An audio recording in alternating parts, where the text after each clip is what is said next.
Hello and congratulations. You have chosen to take EDAP587, Teaching and Learning Online, as a course by conference. Course by conferences are very different than a regular class. This is very much a one-on-one with you and I, your instructor, Stephen Swan. You will be able to reach out to me at any time that you need to, and I please hope you will, using my text number at 502-457-2937. All of that is located in various places. Specifically your syllabus, it's located there. So if you need to reach out to me with questions, you have that immediate capability. Yeah, I respond to that much faster than I would through, say, email. Especially now that I'm retired. I just kind of glance at my email, but if you send me a text message at this text number right here, I will get back to you immediately. Let's go through and take a look at it. And what you need to realize is this is your class. Okay? This is not a class with other people. It's all you. So what I want you to feel comfortable with is whenever you feel like you need to get together with me and actually have a face-to-face meeting. As you can see, here's the Colab Ultra that's in here. So we can get together in real time, something you'll learn about in this class, and we can talk and we can go over anything that confuses you. Do not hesitate to reach out. Let's go through and look at it rather quickly. This is built around a system of modules. Here's the link right here. Your first module, people get a little confused about this one. And as I say in the module, don't let this freak you out. The point is, I want you to see and experience what it was like in the old way of doing online learning, which was pretty bad. And so in this particular one, it doesn't really do a very good job, frankly.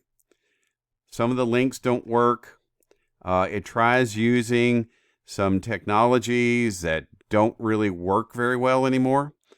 And that's okay. Don't let it see right here. It says click to enable Adobe Flash plugs. I got to go up here and turn that on. So you've got to realize that what I'm trying to show you here, and then you get this annoying typing sound. What I'm trying to show you here is how it used to be done. Now this was considered state of the art, this training. What's changed? That's what you're going to learn about. So in Module 2, we start looking at what the changes could be, but we also need to look at the foundations. There's an awful lot. We don't realize how old online learning is. It's been around for a very, very long time in one form or another. But there are things that are the basis of it that we really need to understand. And so one of the things that we'll be looking at here is something called paradigm shifts. You are living through a paradigm shift right now. You are living through a paradigm shift as a human being and as a teacher. And so this is extremely relevant to what you're going through. Also, one of the things that is very much front and center in online learning is something called constructivism. You need to understand that. Another piece is inquiry-based learning. And finally, we get to talking about foundations of online learning. There's an awful lot of theory here. Don't let it freak you out. You just need to understand what it is that we are all about. And then instead of making you go out and buy this big old book, and it is a big old book, what I've done is I've gotten permission from this guy, Terry Anderson, who's actually a friend of mine. And Terry has given me permission to put this chapter from his book. And so when you get done with this module, you're going to have a very solid foundation as to why what we do works and, frankly, what is going on doesn't work. So let's jump back now to Module 3. And whereas this is all of the foundational theoretical stuff, in Module 3, we start really looking at the nuts and bolts, and that is something called knowledge building principles. This is an idea that comes from the University of Toronto, their School of Education, which is called the Ontario Institute for Studies in Education. I spent some quality time with my good friends there, and if you want to say I drank the Kool-Aid, you go right ahead, because I did. And one of the things that we looked at was what are the elements, what are the principles that make a knowledge building community successful. Now, when we say knowledge building community, what we're talking about is an online presence where kids' ideas are moved to the center, collaboration, constructivism, and questioning. This whole idea of knowledge building principles was formulated by two researchers, a lady by the name of Marlene Scardamelia, who is one of my heroes, and a gentleman by the name of Carl Bereiter, another one of my heroes. And this whole module is dedicated to their work. It is rather extensive. I don't think it's all that dense, but it is very extensive. And we've tried to do it so that you can understand it through lots and lots of different ways. Most of them are visual so that you can, and I've tried to cut down on some of the extraneous stuff, so that you can see everything and understand it and hear it from practitioners. That's the thing that I tried to do with this modules. These are all friends of mine who teach in various places around the world, who are knowledge building teachers. Then in Module 4, we're now landing very much into structure. When we get into structure, we need to have a framework. And the framework that I have decided is the best for us to use is something called Quality Matters. Now, Quality Matters is nothing more than a series of standards that you use to look at your online course. One of the things that it is not is it should not be used as an evaluative tool. It should not be used to determine whether or not you're doing a good job. It's supposed to be a collegial tool where you sit with a fellow teacher, a principal, a supervisor, and you kind of go through the standards and you say, well, this is how I'm doing it in my online course.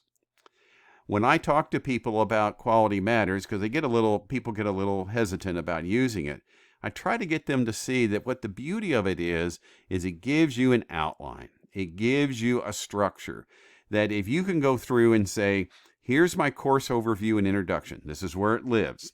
Here are the learning objectives we're trying to do. There's nothing here that you don't do as a teacher. Here's where my assessment and measurements will be. Here are the resources and materials.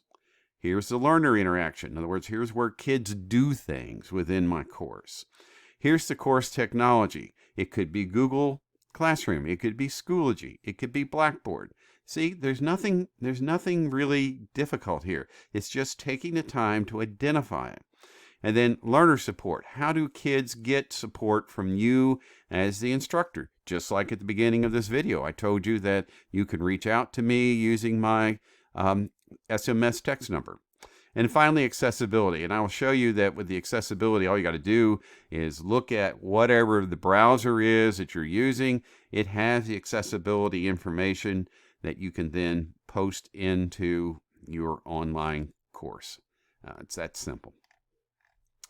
Then we get into the I guess you could say the heart of the whole thing. We're going to build a Google Classroom.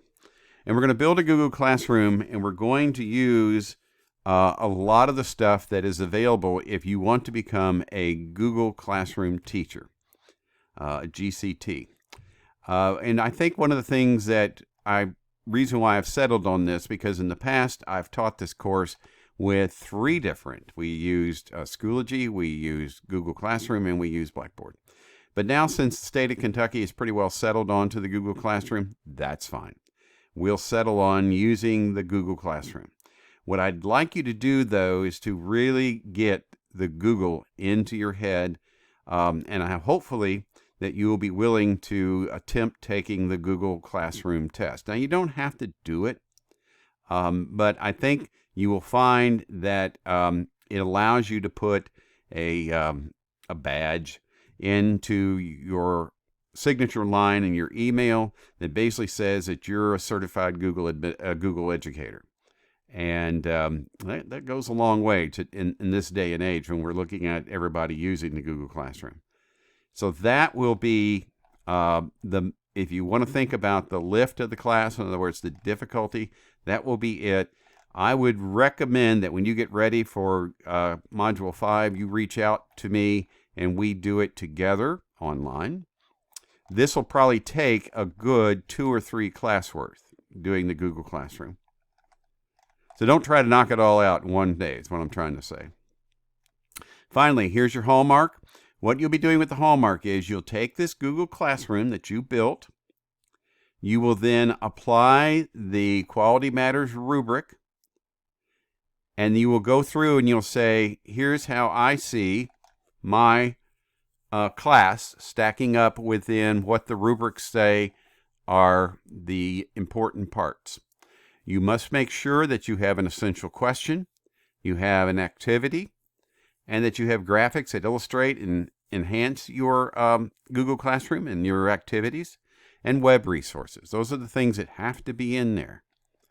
And if you are going to be creating this within a school district domain, you'll need to we'll get together with Collaborate Ultra and you will demonstrate it to me. Because right now I can't get into a school district's Google domain. We're supposedly getting that fixed.